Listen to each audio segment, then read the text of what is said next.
ಒಂದು smile welcome back to ಇವತ್ತು ನಮ್ಮ ಊರಿಗೆ ಹೋಗ್ತಾ ಇದ್ದೀನಿ, ಅಂದರೆ ನಮ್ಮ ನೇಟಿವ್ ಪ್ಲೇಸ್ ಉತ್ತರ ಕರ್ನಾಟಕಕ್ಕೆ.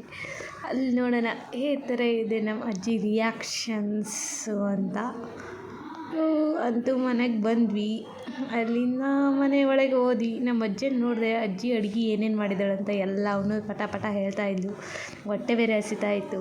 ಬಡ ಬಡ ಬಡ ತೊಳ್ಕೊಂಡು ತಟ್ಟೆ ಇಟ್ಕೊಂಡು ಉತ್ತರ ಕರ್ನಾಟಕ ಸ್ಪೆಷಲ್ ಅದೇ 3-4 ಥರ ರೊಟ್ಟಿ, 3-4 ಥರ ಪಲ್ಯ ಅವನ್ನ ತಿಂದ್ಕೊಂಡು ಅಪ್ಪ ನಮ್ಮಮ್ಮ ಎಲ್ಲ ಒಂದೇ ಸಲ ಊಟಕ್ಕೆ ಕೂತ್ಕೊಂಡು ನಮ್ಮಣ್ಣ, ನಮ್ಮ ಅಜ್ಜಿ, ನಮ್ಮ ಅಜ್ಜ ನಮ್ಮಜ್ಜ ರೀ. ಉತ್ತರ ಕರ್ನಾಟಕ ಊಟ ತಿನ್ನೋದು ಅಂತ ಅಂದರೆ ಯಾರಿಗಿಷ್ಟ ಆಗಲ್ಲ ಹೇಳ್ರಿ. ಉತ್ತರ ಕರ್ನಾಟಕ ಊಟ ಅಂದರೆ ನಮ್ಮ ಅಜ್ಜಿ ಬೇರೆ ಬಂತು, ಯಾಕಂದರೆ ಅವರಿಬ್ಬರು ಸಿಸ್ಟರ್ಸು. ಊಟ ಮುಗಿಸ್ಕೊಂಡು ಮನೆಗೆ ಹೊಂಟ್ವಿ. ಮತ್ತೆ ಹೊಲಕ್ಕೆ ಹೋಗೋಣ ಅಂತ ನಮ್ಮ ಅಜ್ಜನ ಬೈಕ್ ಹತ್ಕೊಂಡು ನಾನು ಕಾರ್ ಬಿಟ್ಟು ಬೈಕಲ್ಲಿ ಹೋದೆ. ಅದು ಯಾವುದು ರೀ, TVS ಅಲ್ಲಿ ಹೊಡೆಯೋದು ಮಜಾನೇ ಬೇರೆ ರೀ. ಅದು ತಾತನ ಜೊತೆ ಕುತ್ಕೊಂಡು ಹೋಗೋದಂದರೆ. ಅಲ್ಲಿಂದ ಹೈವೇ ರೋಡಲ್ಲಿ ನಮ್ಮ ಅಜ್ಜನ ಹೊಲ ಇದೆ, ಹೊಲಕ್ಕೆ ಹೋದ್ವಿ. ಹೊಲದಲ್ಲಿ ನಮ್ಮ ಅಜ್ಜ ಈರುಳ್ಳಿ ಮತ್ತು ಮೆಣಸಿನ್ಕಾಯಿ ಹಾಕಿತ್ತು.